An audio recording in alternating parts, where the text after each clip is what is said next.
Can you Sure. start by introducing yourself briefly? I'm Andrada. I'm originally from Romania. I finished my bachelor degree in Romania in applied electronics, and then I decided to leave the country and move in the Netherlands to pursue my studies in microelectronics there, where I finished my master degree. And then I moved to Switzerland. I'm living in Switzerland since 10 years ago or so to do my PhD. I finished my PhD in microelectronics from EPFL Lausanne. And then I decided to start my own company, NovoViz. So this is how I became an entrepreneur founder in a nutshell. What sparked your interest in microelectronics to start with? Well, actually, it was not my initial interest in microelectronics. I've always loved mathematics, physics, so I was more into these subjects. Initially, I wanted to go into math. I knew for sure I don't want to do. And then I was like looking at all the options, and electronics just sparked my attention because it was different. But I cannot say it was something that I really wanted at that point. It just looked interesting to me. So I decided to give it a try. Then we had this subject called microelectronics that I liked because we were looking at the tiniest details. We go into like very, very in details, like for tiny circuits, all of these things. It's so different than power electronics. And I love details. I love to search for things and to go into like do some in-depth analysis. And that actually caught my attention. And then it was just a subject, and then that didn't last very long. But then I started to read by myself and look into the subject by myself, and somehow, yeah, this caught my attention, and I decided to go with microelectronics. Sounds like you really followed your curiosity there as Yeah, well. The typical route one might expect when you do a PhD is you then continue in research or in academia. What did that decision look like, or what were some of the key things that brought you to say, actually, entrepreneurship is, or founding my own company is something that I'd like to pursue at this point? again, curiosity, and also the fact that I can own my things. I can do what I like and how I like it. Well, to a certain extent, of course, because you are basically throwing yourself into the business world where you have to follow different guidelines.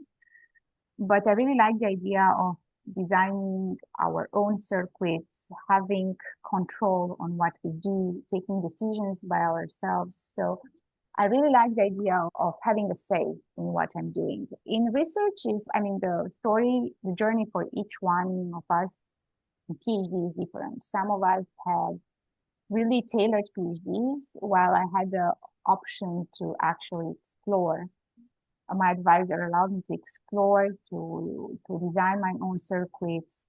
And this is something that I knew I want to continue doing. And it's not really possible if you join industry, especially, or if you stay in research, you are still limited by certain rules.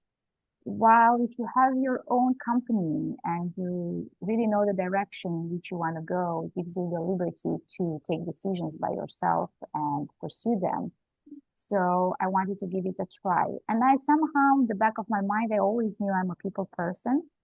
So I needed to take this out of me and then just put it out there in the world. And so when you look back now on those like early or formative years that brought you to founding NovoViz, which we'll get to later, what are there any other personal qualities or experiences that helped you move through these different transitions? I would say that my ability to adapt easily helped me a lot because indeed I've been through various transitions in my life.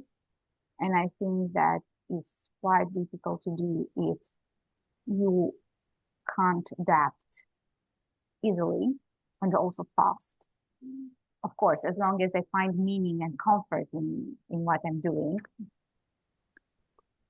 Also, the ability to read and understand people helped me to navigate through all these transitions because the truth is like you never do it by yourself. You do it with guidance, even if you don't feel it, that you don't feel like you have a direct guidance. And you know, there are people that are coming and leaving from your life and they have a certain role. So basically I try to pay attention to the people that are coming in my life and what they have to say. And I would say dedication, because I knew I want to go on this path. I mean, I knew the next steps. I knew I wanted to do like a master. I knew I wanted to go into a PhD. Then I realized somewhere middle of my PhD, I wanted to have my own company. So I knew this requires dedication, not really motivation, because as we all know, we can't be motivated forever. We can't stay always motivated. So, but we can always be dedicated. So this is like something that I would say these were like things that I was using to guide myself through this journey. How do you handle it when you feel like you're not motivated? How do you stay committed or dedicated in those moments and pull yourself back to keep going towards the direction that you've set? I always remind myself, why am I doing what I'm doing? And I'm just repeating in my mind, it's just a phase. And I need to enter the robot mode. It might feel very, I mean, it feels very uncomfortable because you feel like you don't want to do it. You are not motivated. You want to do everything else but a specific task. But then I'm thinking like, okay, if I finish this task, will get me here. And this is, I'm entering this robot mode. So I'm just going into very logical questions in my head. Why am I doing what I'm doing? Where will this get me to? What can I achieve if I finish that? Not always you have like, we write, especially in the beginning of the business, we write a lot of like project proposals, can become very repetitive. You have to write tons, go through a lot of paperwork. I don't think there's anyone who loves that. But at the end, you are looking like, okay, so if I get this project, where is it gonna take me? And then you see the light at the end of the tunnel. And I'm like, okay, do you still want that? I'm like, yeah, I still want that. So I'm gonna push myself through this situation and to do it. So I try to ask myself why and what's like the end goal and what I'll get out of it if I do it. Let's zoom in now on founding NovoViz. So for those who are unfamiliar and might not be in that domain, how would you describe, NovoViz, your mission, and what you do in plain language? Okay, so we are doing imaging sensors, very, very tiny devices that act like super sensitive digital eyes. So they are able to see particles of light in complete darkness. They can see more than human eyes can see. What are some of the applications of that? So they can be used in various applications, from like industrial applications where you can see them on drones, you can see them on space satellites, you can see them on cars, mobile phones, and even medical devices. Essentially, wherever you need this ability to see in complete darkness and to capture very, very fast phenomena, you can use these detectors. So they have a large applicability. They are not tailored for a specific only application. They could be, Mhm. of course, but the goal and the mission of our company is to make them more accessible, off the shelf, and address various industries, yes. When did you found NovoViz, and how many folks were on the team, and just a bit about that journey? Officially, we founded NovoViz in 2024. However, we had, when I say we, I'm talking about the core team. We are 3 people, myself included.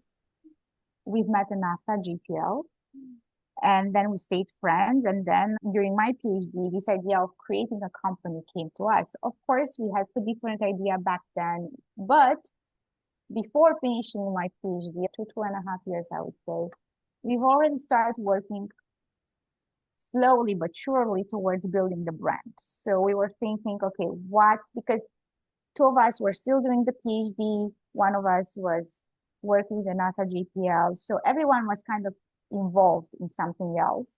And we all had our own thing ongoing and not much time. But we knew that, okay, we want to build this company. We brainstormed several times.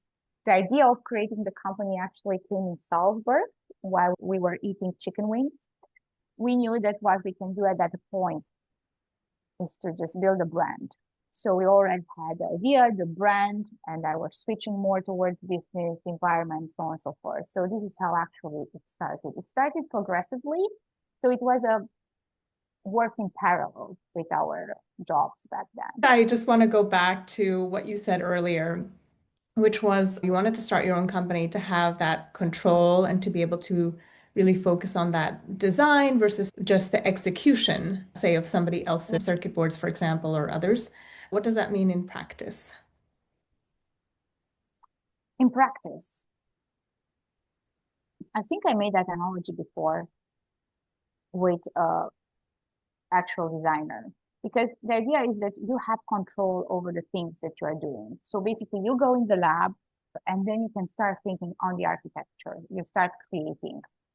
Exactly like fashion designers create fashion or perfumers create perfumes and play with different senses, right, to get the right perfume. That's how we play with transistors, with different electronic components. And we have a tool that looks very cool, looks kind of like Minecraft for the people that are like games here. This is what other people told me that are not from the industry. And then you start playing and then you start thinking of the architecture. You have all this control. Basically, your mind works. You are doing like a puzzle. You can think of what features you want to include in your sensor. What do you want the outcome to be? And you start building that and you own it completely. And then it's so satisfying when it comes back, when it's fabricated and comes back in your hands. I always call it like all my sensors from PhD are my babies. They have names. If you search for the scientific papers, they will be with names. We have Lumino, we have Smarty, we have Blueberry. It might sound very weird, I know, but it's some sort of like a piece of art. So that's why I say we are at the core designers, ICE integrated circuit designers. So we like to create, like any designer or artist, we want to have control on our work. Our work, of course, gets into like, might get into a mobile phone or in a medical device. So it feels, in practice, it feels for me like literally growing a child or developing a piece of art, but finishing a painting and just hanging it on your wall and then you look at it and you're like, oh, it's so nice. It's there, it's done. I don't know, it might seem very, very deep for talking like this about the integrated circuits, but it's exactly what it is. Every piece of electronics that you have in your hand has been created by someone, and the architecture was also created by someone. And I feel that it's very nice to have that power. What's one of the early challenges you faced and how you figured it out, or how you worked through it, or maybe made mistakes along the way? Would love to hear that. Early challenge. Well, that's very difficult because especially early stage, you have tons of challenges. I feel like every step you do, you make it like a challenge. Early stage, I would say, would be me delivering a presentation that makes sense to everyone and tailor it for the broader audience. Coming from a technical background, I was used with technical terminology, with all these tech words. I was assuming everyone knows. And then I realized they don't know. We started making these statistics in which actually I went to my friends. They are not part of this industry. And I asked like 15 people or so, 2 or 3 different words that for me were common knowledge in my mind.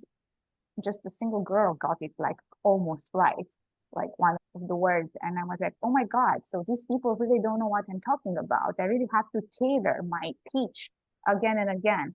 So I would say this was if I have to think now, and if I remember correctly, I would say this was the earliest challenge that I had. The ability to deliver a presentation, tailor it to the audience, and getting it out from technical side. Because if you put me at a table to talk with like only tech related, it's so easy. But if you, back then, you asked me to sit at a table with investors, or I don't know, with some kids from high school and explain what I'm doing, oh my God, it would have been so difficult. I needed to learn how to tailor my presentation in such a way that it reaches the audience in the right way. Yeah. How did you learn to lead? And what's one thing maybe that you do differently now versus before?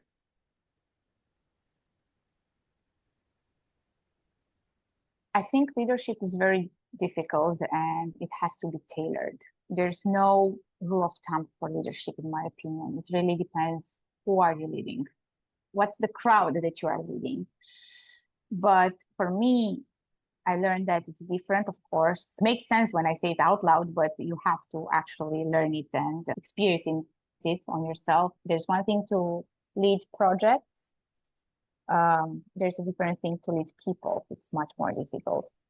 So what I learned to do is to pay attention to people. It's very important to know your team and to know their strengths and weaknesses, like for each one of them, and take advantage of that and see how you can apply that to your company. How can that help the company to grow? So, of course, for a startup, it's possible as a CEO to do that, maybe with all the team members. But as your team is growing, you can't know all the people in your team anymore. Maybe you don't have the time to spend so much time with them and understand their needs. And I think also this is important to learn to delegate. So this is something that I learned, that you have to pay attention to the people, to their strengths, weaknesses, see how you can use those in your advantage and in the company's advantage. And it is very important to listen to your people, to listen to the team. And I think this applies even if you have a small team, especially if you have a small team. Maybe you can do that by yourself, but if your team is growing and you end up having 15, 20 people or so, you can delegate that and you can have people in charge of people. And I think this is really important in a team. Mm-hmm. How do you learn to delegate in those situations? How did you specifically implement that for Well, yourself? the hard way. I was trying to do it myself and I didn't succeed. I made many mistakes in the beginning. I was trying to fix many things. I was pushing sometimes the things in the wrong direction. And then I started questioning myself, what am I doing wrong? What I can do differently? So I ended up just using most of the options I had and I saw which one works the best. And then I took a step back. I was like, okay, this method really doesn't work with this person. So I was just analyzing. I tried A, B, C, D, E. What's left for me? So, and from all those things that I tried, from the pool of all the options, I was looking at the outcome. And I was thinking, okay, that's the best outcome from option C. So C works best for this person. So I'm like, then I was like shifting my attention to that person and was like having a conversation with her, trying to understand the needs, and then knowing the person better. Yeah, I made tons of mistakes and basically I learned by trying to solve things in various ways. And I realized with some people it works in one way, with some others it works in a different way. So this is how I did it. And then to delegate, simply you have to, which is difficult as before, and depends on your personality type, is to not lose control to someone else. But this is something that appears everywhere on all websites, on all platforms, like you have to delegate. So I was like, okay, if everyone says so, I have to delegate.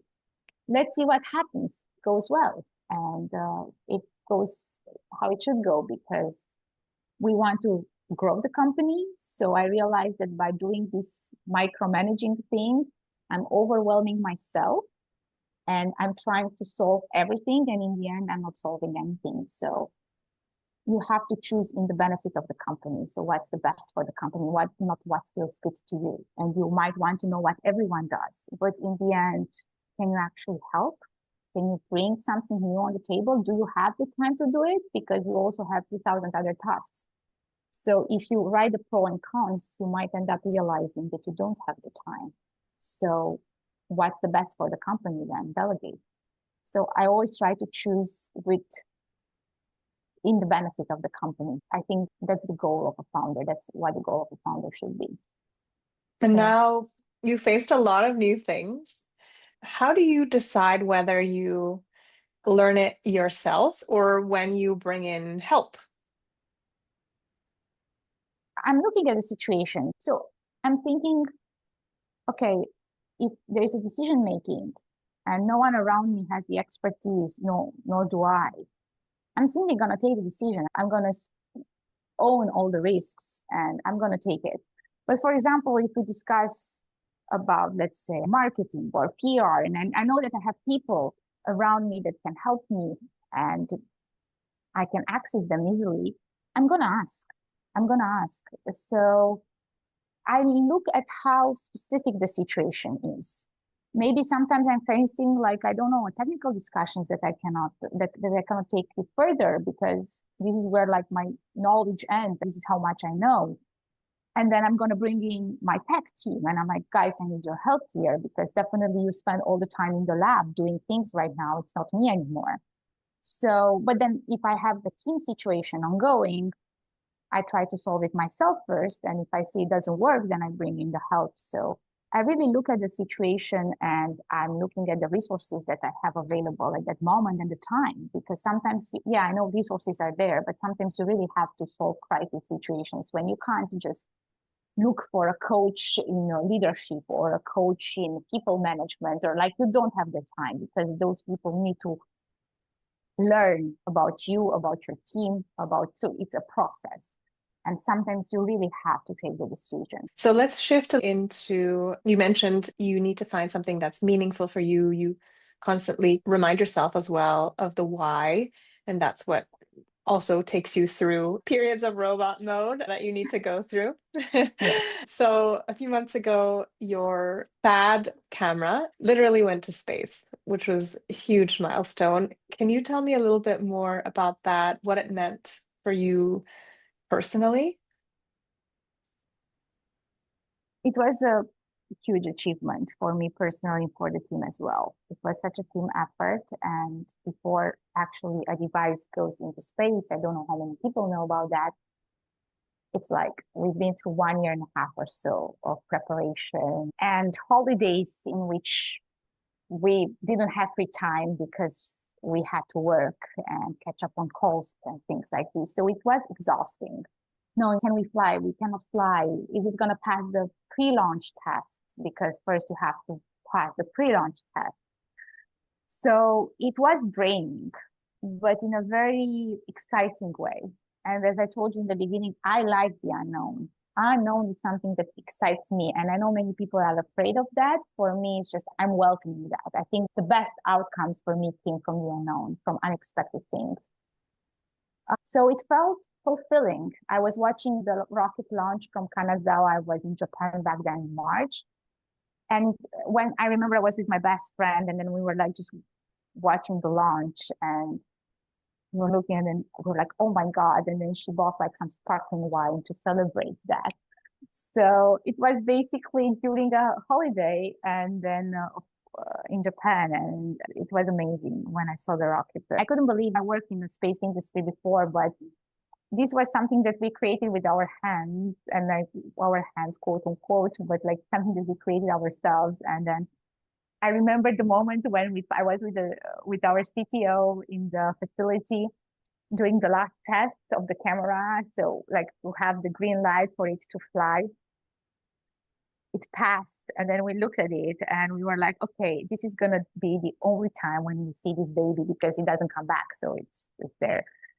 So it felt like a breakup. I'm like, oh my God, I have to let this go.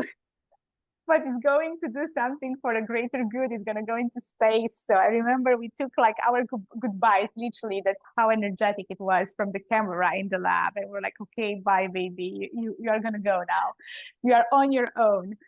So it meant a lot. Yeah. So it definitely was a team effort. Actually, we said our goodbyes. We were like, Yeah. yeah, you'll do something. And then we are looking sometimes we're looking at the sky and we're like, oh, something I've created is there, is in space. Is in space, yay. So, you know, the Yeah. space sector is very dear to me anyway. So Yeah. it's even more emotional. Clearly, that was one of the highs in deep tech entrepreneurship. And I'm sure there's also lots of lows. How do you stay grounded through those highs and lows. Are there any routines or mindset practices? You mentioned the why earlier. Are there any others that you know in the moment that kind of help you stay balanced? Yes, actually, my friends, my dear friends, my support group, people around me. I can't go into routine that often because I'm traveling a lot. Looking at this year, of course, I'm not saying there are people who can just go through routines even when I'm traveling. For me, it doesn't work. I really try, but it really doesn't work. A few things that I try to do very often. I do sports that helps me to release my energy and gives me clarity. And sometimes I end up in the gym thinking of how to solve this and that. Another thing that I'm doing, and I think is walking a lot. I like getting the vibe of the cities I'm in. So I can walk like yesterday night, I was walking for 3 hours literally in Tokyo. And my friends were telling me you are crazy. I'm like, no, it just clears my mind and I'm thinking about stuff. So it's definitely a routine that I can stick to because even if I'm traveling, I'm gonna walk around. I have my friends and I do journaling. So these are around four things that kind of help me to stay as grounded as possible. Those are the activities that I'm doing to keep me grounded. And reading Mhm, books, I love it, or like listening to, that's what I'm doing when I'm walking. Listening mhm. to books or reading books. So I try to sports, but definitely walking. Walking is my routine. If I have to pick, that's the only routine I can stick to. Yes, it comes back to the curiosity piece too, right? You're satisfying that by discovering the new Yes. place at the same Oh, time. definitely. Definitely. You cannot lock me into a museum. If it's the first time in a city or something, I'm not gonna go to any museum. I just want to get the vibes. I want to do people watching. I want to see Mm. what's going on. So then if I visit that place after 4 or 5 times, I'm like, okay, now I go into the museum. I can lock myself into a room, but I love the city. Yeah. Yeah. Is there anything that you wish founders or generally within the space of entrepreneurship we talked about more openly? I wish like maybe the interviews and all the things to not be staged. I don't want to listen to the same replies, to the same, since I was 2 years old, I was dreaming to be an entrepreneur. No, you had no idea what was that. I mean, I know you didn't. I mean, definitely. So I think that authenticity and your being your own self, it is what makes you unique. And I think more openly would be talking more about the steps you follow to reach a specific stage in your life and also the people that help you to get there. Because many times I feel like we forget that we haven't reached this stage by ourselves, or we had people that gave us opportunities. So people who helped us to reach this. And I think those people are worth mentioning. And it's worth mentioning that you actually don't do it by yourself, even if you think you do it by yourself. You do it with an ecosystem. You are in a certain environment. The fact that I've been born when I've been born and I had a chance to go out and do my studies, and then I had a chance to go to Switzerland because of my professor, so on and so forth. This came because of people around me and the environment I was in.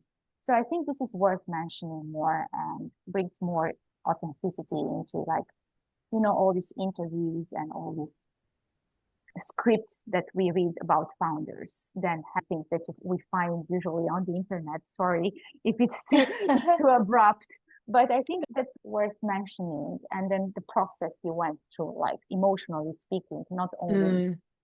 steps, logical steps that you followed, also emotional steps that you followed to reach a certain place. If you were, let's say, mentoring now a researcher who is also thinking of starting a company, what's one question that you'd tell them to ask themselves first? I have to in my mind. So of course there are multiple questions that they can ask themselves, but I would say, why are you doing? Why do you want to do it? First of all, what's the main goal? What does it represent to you? And second of all,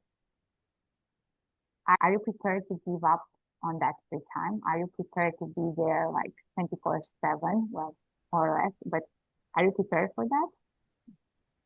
But I would say that before doing it, it's difficult to answer these questions because you don't know, you don't have the experience, you don't feel it.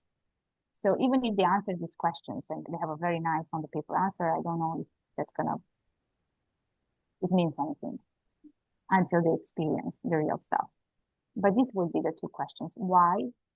And actually, can you give up your free time? Can you live with the fact that you don't end at 5 or 6 p.m. the work? I mean, the schedule doesn't end at 6. You might need to have a meeting at 12 p.m. or like 11 p.m. and you have to be there because probably you are working on a different time zone as well. And you work with people around the world. And so it's hectic. Can you handle that? Any last words or questions, anything else that comes to mind that you want to share? I feel like being a founder and having your own company is definitely a journey. And I was sharing here just my journey, but everyone's journey is so different because, as I said, we are all in different environments. We are all activating in different areas. We are all surrounded by different people. So I don't think there are two identical journeys. I would just say that it is important to keep your mind clear and think logically as much as you can, but it is also important to go with the feelings and just get out of these rules and all the things. Just pay attention to what's going around you, to the people you stumble upon, and try to get the most out of each situation and interaction that you have. Because I think that's what's going to take you to the next level and to the next level because you let yourself experiencing by simply just following rigid rules. No, I don't think it's going to have like the best ending, but I think it has to be a combination between feelings and logic as well. Mm-hmm. Thanks so much. That's a beautiful way to Thank you. end because that's the purpose of this is to share different stories of different founders in different areas and what drives you, what are the challenges, and where you are today. So I wish you all the very best, Andrada, Thank you. with Thank what you. comes next and continuing in the journey. And thank you for the opportunity. And I think what you do is great. I think everyone has a unique story.